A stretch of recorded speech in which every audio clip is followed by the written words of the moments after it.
Full house, so deja vu going through my mind. So thank you so much for coming for such a talk. And allow me to begin by thanking the Harvard University Asia Center, Harvard University Kennedy School's Ratchavali Foundation Institute for Asia, Professor James Robson, Director of Harvard University Asia Center, and definitely our friends, Professor Jay Rosengard, who is in Thailand as we speak, so that we've been crossing paths for a long time and spending a bit of time on Zoom meetings. Professor Rosengard, if you hear this, next time hopefully we get to meet again. You know, traveling from Bangkok to Boston, you know, it's quite a distant, differing two cities, but I feel right at home. It's been 12 years since I graduated here, but to be back here is really something that words cannot describe. For some of you who might not know me, you know, my name is Pita Lim Jaranrat. I'm the Thailand's 2023 election winner, former prime ministerial candidate, so still prime ministerial candidate, and most importantly, most proudly, Harvard alum of 2011. So if you're confused, you're not the only one. I mean, I'll do the justice and explain that combination in a sentence. You know, sometimes politics is hard to make sense anywhere in the world, including here in America and Thailand as well, but I'll spend some time to do that. But by now, I think you would know that I used to be one of you. I mean, I used to be in a different position. I used to probably sit somewhere right there where Dan Ginsburg, my friend right there, is sitting. But now I'm back to a viewer seat right here, and I'm standing right here. So I'm one of you, and I'm conscious of your time. You know, I know you have your problem sets and PowerPoint presentations and team projects. So what I'm going to do is I'm just going to go straight to the point. Just a few points that I wanted to make so that we can have some questions and answers later on, you know, to make sure that it's an interactive conversations. And I think the first point that I like to make is that Harvard works. It's classes like How to Run for Public Office, blocks away by Professor Steve Jardine, you know, that taught me how to run political campaigns. It's classes like Comparative Politics by Professor Pepper Culpepper. It's Competitiveness of Nations at the Business School by Professor Michael Porter. It's Political Parties in Practice. All those things that to turn textbooks into reality. To beat against all odds. You know. We manage, I'm a rookie leader. I was, you know, running a political campaign for the first time for a 3-year-old party in a game that was designed that we lose. Gerrymandering, the way you calculate the constituencies, constitutional hardballs, but we won. You know. And because of that, I just want to ensure and send the message rather to, you know, beloved students or respected teachers that your time that you spend here, right here in Harvard, it can become a reality.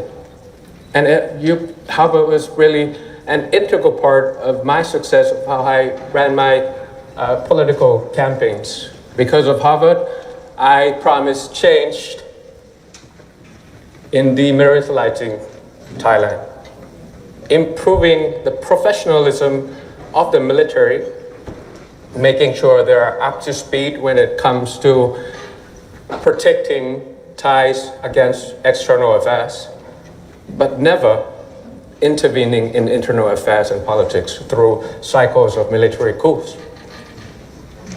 And that's why I won. And I promised change to them, to demonopolization, because it was classes at the business school by Professor Porter that told me that competition means efficiency. So it was rather energy sector, retail sector, beverage sector, agricultural sector in Thailand that need demonopolization and rather use a legal, which should be a platform for equality as a barrier to entry for people not be able to participate in those businesses. I promised them change in decentralization. I told them Bangkok is not Thailand and Thailand is not Bangkok, so that when COVID crisis hit the country and 50% of the budget and 50% of the economy is gone because of that. Demilitarization, demonopolization, decentralization, my platform in a nutshell. And that's what gave me the victory as well as preventing me from governance. So that's my explanation for that introduction that I gave to you. 2023, Thailand's election winner by 38%, 14.4 million votes for the first time that I led a political party.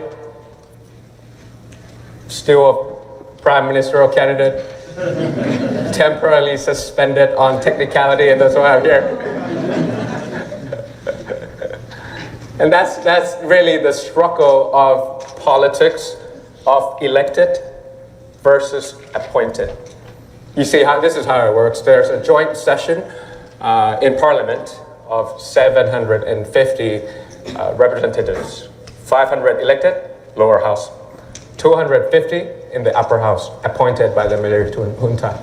And it's a simple majority who pass, we can all do the math, 376, I got 324. And then, we won the victory. We formed a strong coalition, that reflected the hope of the people. That change is coming here to Thailand. It's a new dawn, it's a new day. Then I needed the number, the votes from the appointed senators. Apparently, unfortunately, 50 of them are up for quorum. So devils in the detail, 76, divided by the number of people who were active as a whole, not active in the parliament, active on that list. So 50 of them, majority of them have promised me that they understood what was going on, decided they wanted to see change, structural one, not just a minimum one, a structural one in Thailand, and wanted to come and vote, but unfortunately they couldn't make it to quorum. So a quorum elected prime ministerial choice in Thailand. But that was the story.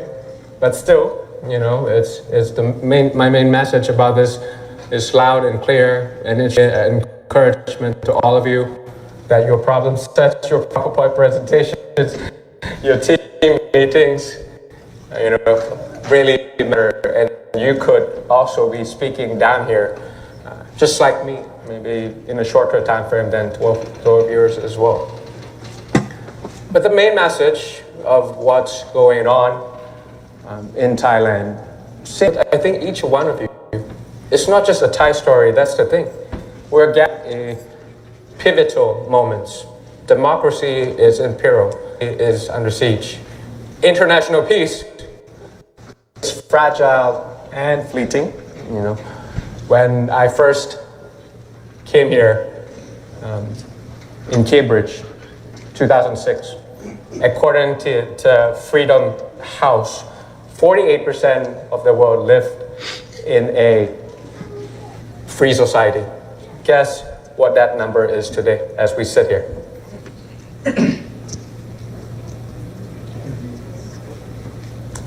20%.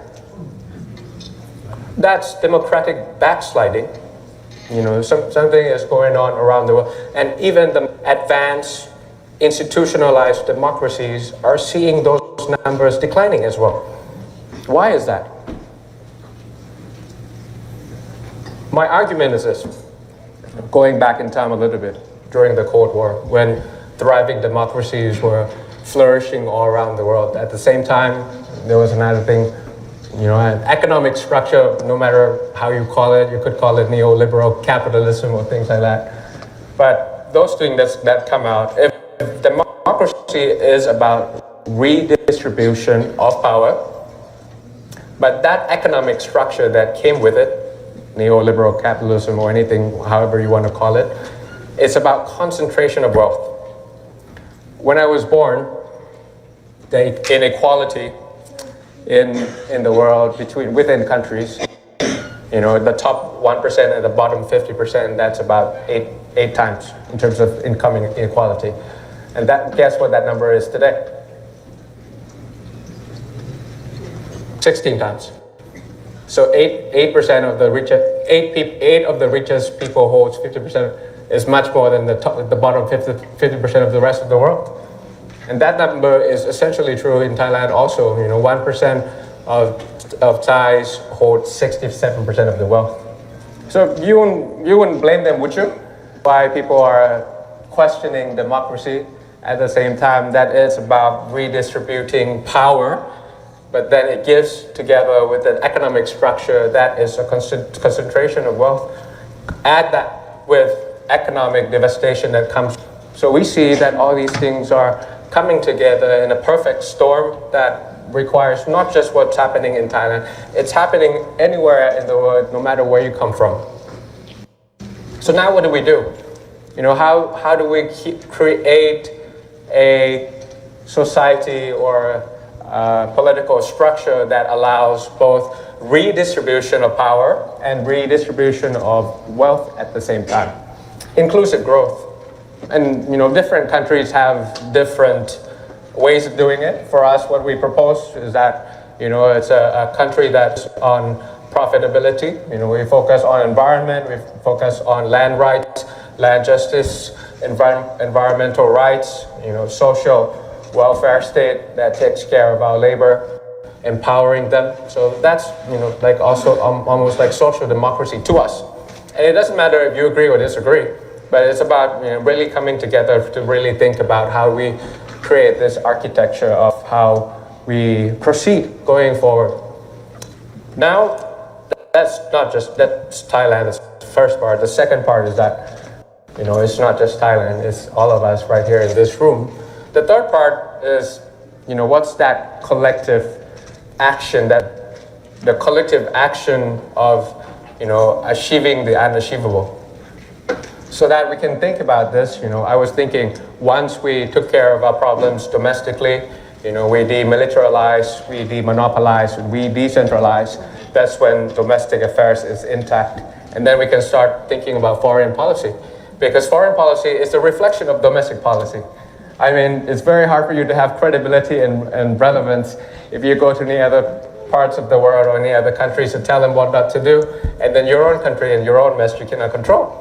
So I was hoping that, you know, a last change that is just that domestic, in the sense that I wanted to tell the world that Thailand is back, and Thailand means business, and that we're a middle power. We're not a small country.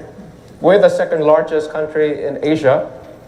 I mean, and together, working with the ASEAN countries, you know, if not all, at least the founding members of ASEAN, Indonesia, Malaysia, Philippines, and Singapore. And if we come together, that's $3.6 trillion in terms of economy. That's 670 million people. Any other countries in the world, whether you're a superpower or not, you cannot ignore us. But the point is, because of our problems domestically, that we don't have the credibility to be like at the core of ASEAN, to really